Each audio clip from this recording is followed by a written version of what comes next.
Hello, welcome to the non-spoiler review of Raja Saab. Casting Prabhas, Sanjay Dutt, Nidhi Agarwal, Malavika Riddhi and direction వచ్చేసి మారుతి.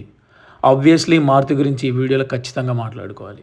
ఎందుకనంటే నేను address ఇచ్చేస్తాను, మా ఇంటికి వచ్చి మాట్లాడండి అనే కాన్ఫిడెన్స్ లెవెల్ నుంచి అందరూ చాలా ఎక్స్పెక్ట్ చేశారు ఖచ్చితంగా ఈ మూవీ చాలా బాగుంటుందని. కానీ మూవీ చాలా చాలా యావరేజ్గా ఉంది. ఫస్ట్ ఆఫ్ ఆల్ మూవీ గురించి నా ఒపీనియన్ వచ్చేసి ఎలా ఉందంటే, మూవీని మనం ప్రతి ఒక్క ఫ్లేవర్ని యాడ్ చేస్తే ఖచ్చితంగా ఈ మూవీ హిట్ అవుతుంది. సో నేను ఏ ఫ్లేవర్ని యాడ్ చేస్తే ఎలా ఉంటుంది అని చెప్పి ఒక ఎక్స్పెరిమెంటల్ పీస్ చేసినట్టు అనిపించేసింది. మారుతి గారు చాలా చాలా చాలా డిసప్పాయింట్ చేశారు. ఫ్యాన్స్ అందరి హార్ట్ బ్రేక్ చేస్తారు. నాకు తెలిసి మూవీ అరౌండ్ ఒక 3 hours 10 minutes ఉంటుంది. దానిలో ఎగ్జాక్ట్గా 30 to 40 minutes మూవీ మాత్రమే బాగుంటుంది. మిగతాదంతా చాలా వర్స్ట్. నాకున్న ఒక డౌట్ ఏంటంటే, ప్రభాస్ అన్నని ట్రైలర్లో అండ్ టీజర్లో ఒక డిఫరెంట్ జోన్లో చూపించాడు. అండ్ ఆ మూవీ సీన్స్ ఎక్కడ 3 hours 10 minutes మూవీలో ఎక్కడ నాకు కనిపించలేదు.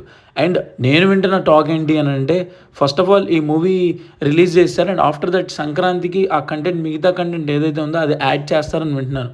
ఒకవేళ ఇదే నిజమైతే ఫస్ట్ డే 1000 rupees పెట్టి మనం వెళ్ళి వాచ్ చేసాము మూవీని. అలాంటప్పుడు ఆ సీన్స్ అన్నీ లేకపోతే అసలు ఇదేనా బిజినెస్లా తయారైపోయింది మూవీ అన్నది. అండ్ అది ఖచ్చితంగా పర్ఫెక్ట్ డిసిజన్ అయితే కాదు. అండ్ మారుతి గారు చాలా డిసప్పాయింట్ చేశారు. మూవీలో సీన్స్ యాడ్ చేయనివ్వండి, యాడ్ చేయకపోనివ్వండి, మూవీలో కంటెంట్ అనేది ఏమీ లేదు. ఉన్న కొన్ని పాజిటివ్ థింగ్స్ గురించి మాట్లాడుకోవాలంటే, ప్రభాస్ అన్న యాక్టింగ్ చాలా బాగుంది. నిధి అగర్వాల్, మాలవిక అండ్ రిధి వీళ్ళ రోల్స్ని అలా అలా అక్కడక్కడ చెప్పాను కదా, ఫ్లేవర్స్ని ఏదో ఒకటి పెట్టాలి కదా అన్నట్టు పెట్టించారు మారుతి గారు. అండ్ తమన్ ఆబ్వియస్లీ చాలా బాగా ఇచ్చారు మ్యూజిక్. అండ్ ఖచ్చితంగా మ్యూజిక్ ఉన్న 2-3 సాంగ్స్ అయినా కూడా అందరం ఎంజాయ్ చేసేలా ఉంటాయి సాంగ్స్. అండ్ లీడ్ రోల్లో యాక్ట్ చేసిన వన్ మోర్ సంజయ్ దత్ గురించి మాట్లాడుకుంటే, తన పర్ఫార్మెన్స్ అయితే ఎక్స్ట్రాడినరీ, చాలా బ్యాక్ తీశారు. అందరూ అన్నీ ఉన్నా కూడా మూవీలో అసలు ఈ స్టోరీయే కంప్లీట్ ప్లాట్ లైనే రాంగ్ అని చెప్పొచ్చు. ఎందుకనంటే బేసిక్గా అందరూ యాక్టింగ్ బాగా చేశారు అండ్ అందరూ నోన్ క్యారెక్టర్స్. మూవీ స్టోరీలో కంటెంట్ లేక సినిమా అలా అయిపోయింది అనుకోవచ్చు.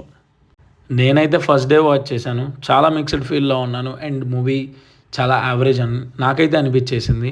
అండ్ ఒకవేళ మీరు వాచ్ చేసి ఉంటే మీలో ఎంతమంది ఆ సీన్స్ లేవు అని చెప్పి బాధపడ్డారో నాకు ఖచ్చితంగా కామెంట్లో చెప్పండి. అండ్ మీ ఒపీనియన్ ఏంటో ఒకసారి నాకు షేర్ చేయండి.